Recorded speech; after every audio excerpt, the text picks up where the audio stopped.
Hi guys, it's Thandi here again, wishing you a very good evening and hope you're having a wonderful day. So yes, this will be my reaction video to being part of the Katie Hopkins My Fat Story documentary, as promised. So let's just jump straight into it and watch the clip.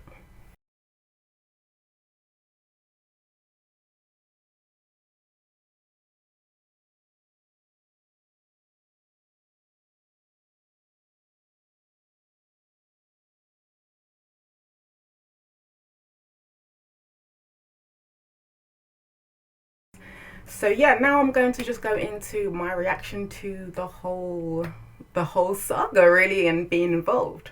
I was supposed to actually take Katie on a workout with me. So kind of I wanted to confront her on her perceptions of size, because I previously heard her say that a woman is a failure in her whole life unless she's a size 10. So I wanted to confront her on that and kind of prove that at that time I was probably a 12, 14. I'm now a size 10, 12, but I was a little bit bigger then. But I wanted to prove that, you know, size necessarily doesn't mean anything towards fitness. And I wanted to go through a workout to kind of show her, you know, lift some weights with me, and then we'll see how fit you are, Katie. So that was really the initial setup that I was supposed to be involved in. However, unfortunately, the lots and lots of gyms declined to have us do that there. Yeah, so we weren't able to get a place to actually do that. So the production team ended up attaching me to this debate. So my reaction to the fact activist Catherine phoning the police. Okay, so to be real, I get it to a point.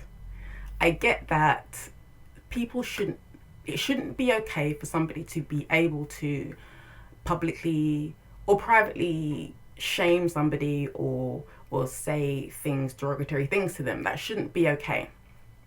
However, calling the police for a hate crime, in my opinion, was a step too far. And like, do you know, I feel like actually she damaged her own argument when she did that. Obviously it's a 2-hour show, so I can understand that you can't put everything in there. But I would have loved to have seen more of our debate in there, because it did get quite heated. It did get quite, you know, let's put it this way, for as hard as and tough as Katie puts herself across, I did see her, you know, get flustered and get agitated by some of the questions and some of the steering of the conversation. She didn't particularly like being confronted a lot of issues, and she declined to answer a lot of things, which might surprise a lot of you. You know, she comes across as quite straight talking, but she actually did decline to answer and try to jiggle out of answering lots of questions. I really wanted to confront Katie on body shaming celebrities, body shaming children. I mean, before obviously I went to do the debate, I did research on the kind of things that she actually has said. Now, for me, it's kind of like, you can feign this, you know, care, like you care for the NHS or you care for people's health or whatever, but picking on celebrities for, you know, a couple of pounds here and a stone there, that's not helping the NHS save money. That's not doing anything except for humiliating somebody. She'll say that somebody who's a size 10 is acceptable, yet people who are size 10, who she doesn't think looks good in a size 10, she will say looks fat. So she's contradicted herself a lot, and I wanted to kind of pull her up on that and say, number one, whether for whatever reason you think you're doing this to help, it's not helping. It's hurting the people that you're humiliating, and more often than not, the people who she's trying to help, she's trying to help, you know, as in obese people who actually have a health risk associated to the excessive weight that they carry, because they've lived with that excessive weight and they've lived with ridicule, they're just going to close off, like I would have. You know, nobody wants to be called a fat bastard and be like, okay, yeah, I'm motivated to change in life, because most of the time you heard that your whole life. You heard you're a fat bastard, you're disgusting. So it's nothing new, and the psychology behind it would be just to switch off. In my situation, when I was 25 stone, if somebody like Katie had come along and started shouting all these obscenities at me, I would have shut down. And I would have been like even more resistant to change, because I'm like, I don't need to change. Who the fuck are you to change, to make me change? And that's just the truth. I also wanted to confront her on that fact that, for me, she sat in an ivory tower looking down on all these fat people and was so judgmental on that they're all fat, they're all lazy, they're all greedy, that's the reason why they're fat. Look at me, I'm thin, and people say that I'm lucky to be thin, but I work and I do this and I do that. The irony, the straight irony, is watching the documentary, what happened. It turns out that it wasn't that easy for her to even gain the weight, because she has a naturally high metabolism. And it's very easy to be able to judge somebody on a problem that you don't suffer from. If you don't suffer from a body with low metabolism, or emotional eating, or thyroid problems that she thinks don't exist, or in my case, polycystic ovarian syndrome, it's very easy to sit over on a pedestal and say, you should just be able to get over that problem. But it's not that easy, and I wanted to confront her on that. And I also wanted to confront her on the fact that gaining 3 stone does not a fat story make. I'm really sorry, but try gaining 12 and losing it, and then come and talk to me, because honestly, you aren't in a position to tell me anything about my story, about how I should lose the weight, about how I gained the weight. You have absolutely no idea how I gained this weight or how I lost it. So why are you presuming to sit there, gain 3 stone, and pretend that you know anything about my struggle? So some unseen parts of the debate that you didn't see, that were cut out, when she flippantly says things like, I wouldn't hire a fat person. And I explained to her that by the time I left college, I was at my biggest, and trying to go into the fashion industry. Obviously, I mean, I don't even have to tell you that trying to go into the fashion industry as somebody who weighs 25 stone plus was going to be difficult. And I suffered a lot of rejection. Now, because of that rejection, I actually developed a deep depression. I didn't understand how to control my weight. I didn't understand why I was getting so big so quickly. I knew that I had polycystic ovarian syndrome, but it didn't make sense to me yet as to what that meant. So I was kind of searching for answers and doing drastic things, and I ended up developing bulimia at that time.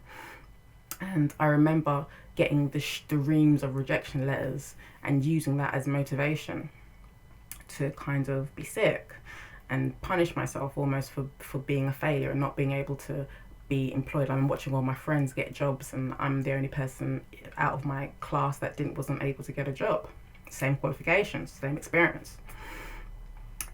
So yeah, I basically wanted to bring that up to her, not to necessarily say that is her fault or anything, but just to say that you shouldn't be so flippant to say those kind of things, because you don't really understand the detrimental effect that it could be having on somebody when you just merely reject them on their size or any kind of physical attribute that they might have. And to kind of prove that point, when I was finally hired, my first job, kind of fashion related, was I was hired as a website writer for this kind of like a fashion website. It was a nothing job. It wasn't even a real job really, but when somebody gave me that opportunity, it was amazing to me. It was a godsend. It was a breakthrough. It motivated me to want to do things with my life. And I think that when you say, I'm not going to do that because that person's fat, well, perhaps you, by saying that, are actually stopping that person from changing and being motivated to make the changes that you think that they should make in their life.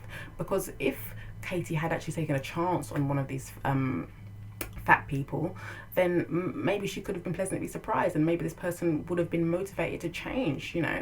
You don't know. When you give somebody an opportunity and validate their existence, it can give them the empowerment to actually make the changes that you're telling them that they should make. So I wanted to bring that up to her. Now, her reaction to that was another thing. Her reaction to that was, I'm not going to accept that. No, I won't accept that. And she basically just tried to dismiss everything that I was saying to her, and that saying like, I'm not going to accept that. I'm not going to accept being blamed for something like that. And I was like, well, to be honest, it doesn't matter whether you or not you accept it.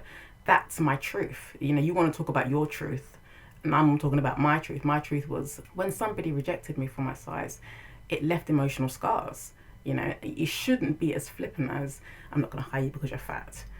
You should perhaps have a more loving and understanding approach to life. So another interesting unseen part of the debate was when I challenged Katie on what's the perfect size. Now, I directly and specifically wanted to ask her this question to get a direct answer from her, because I haven't seen anybody actually confront her on that issue. And I basically said, Katie, what is the perfect size? I mean, you're the guru, you're the all-seeing eye of what everybody's body shape should be. So tell us, what is that ideal body shape? What is the perfect size? She declined to answer. Now, that for me was a big teller. And I think to myself, that's actually where I lost respect for her, even as a loudmouth. Even as somebody who spouts their opinion left, right, and centre, I actually even lost respect for her on that. Because you're sitting in front of somebody who's a size 10, 12, you don't want to say that, or what? Maybe it was my story, maybe the fact that I was training, and maybe the fact that I'm actually fit, that she couldn't validate saying that size 12 was fat. I went there with being prepared for her to say that she thinks that I'm fat. And I even said that to her. She said to me, oh, well, you're fine. You've done it. You've lost all your weight. And I was like, really, have I? Because, what is the standard? Am I okay in your book? Because obviously not. If you're going to call size 12 a fat, then you obviously thought I was fat. So you should have just came up and said to me that you think I'm fat. Now, the documentary there was a moment in the documentary where she saw a psychotherapist and she broke down in front of the psychotherapist and revealed that she suffered from epilepsy. Now, I'll be honest with you, when I heard this, it actually made her personality made more sense to me. Epilepsy is a very serious, illness, and I can understand, and I did understand her in that moment, that, oh, now I get it, you're angry.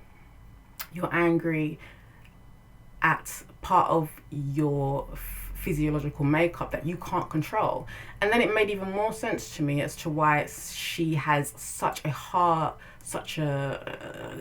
chokehold grip on her weight. She feels out of control with the epilepsy. She can't control that, but she can control her weight. And so she does viciously control it. And then it's because she does so well at controlling her weight, it becomes an almost egotistical thing that therefore, oh, I can control my weight so well, why can't all of you? You see, I can do this, I'm in control. And it's actually the opposite. It's actually somebody who I see as very out of control emotionally. I think that people may perceive her as coming across as quite scary or stern, but she's none of those things. She was actually quite childlike in a way, oddly childlike. There was an odd childlikeness about the way that she debated, kind of like when things are edited together, somebody can seem to be much more articulate or, mature. But truthfully, she's actually quite immature. She's very childlike, and some of the arguments that she got into were very childlike, just back and forth. You're this, you're that, and it was kind of like watching that. And I'm not entirely sure if you saw when if you saw my face when Catherine got up and phoned the police, I was smiling because I was just like, this is ridiculous. I'm sorry. This is ridiculous. These are grown ass people. And it's like, we are here to talk about things, and these are some grown ass people acting cray-cray.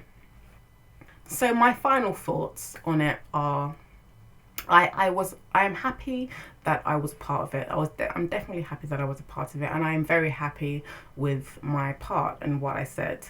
As I said to you,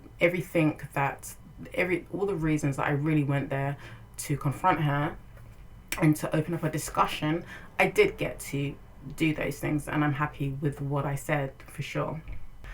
as far as Katie's concerned, I honestly, I think the next time she wants to do something like this, she should actually draw on her own personal experiences, because I think that when somebody who's never dealt with that problem, you know, suddenly this presumes to tell somebody else who does deal with that problem about their problem, it's just going to put people's backs up. And if she wants to have this kind of spokesperson's persona, then she should just draw on her own experiences. And that 2-hour documentary should have been about her dealing with epilepsy. That's what that documentary should have been about. And it should have been heartfelt, and it should have been eye-opening, and it should have been, you know, tough in the places that, you know, it's emotionally tough. And people would have definitely 100% responded completely differently to her, and actually see her in a much better light and have more understanding about who she is and why she is. And I'm sure there are people out there now who are dealing with epilepsy that would like something like that. They would like to see a documentary about somebody else dealing with that problem, instead of her wasting her time talking about things that honestly just don't concern her. Wait, if she's never dealt with being morbidly obese, then she shouldn't talk about being morbidly obese. But if she deals every single day with being epileptic, then she should talk about that. So yeah, guys, thanks for watching. Do let me know what you thought of what I said to Katie, and perhaps tell me what you would have said to her. I will be hitting you up next with a video on my 5 truths to weight loss. That is a celebration in my reaching my goal weight. Yay! So yeah, in reaching my goal weight, I'm going to be releasing 5 videos on the truths, my personal truths to the realities of weight loss. So yeah, look out for that. And guys, I will see you next time. Have a wonderful evening. See you soon. Bye.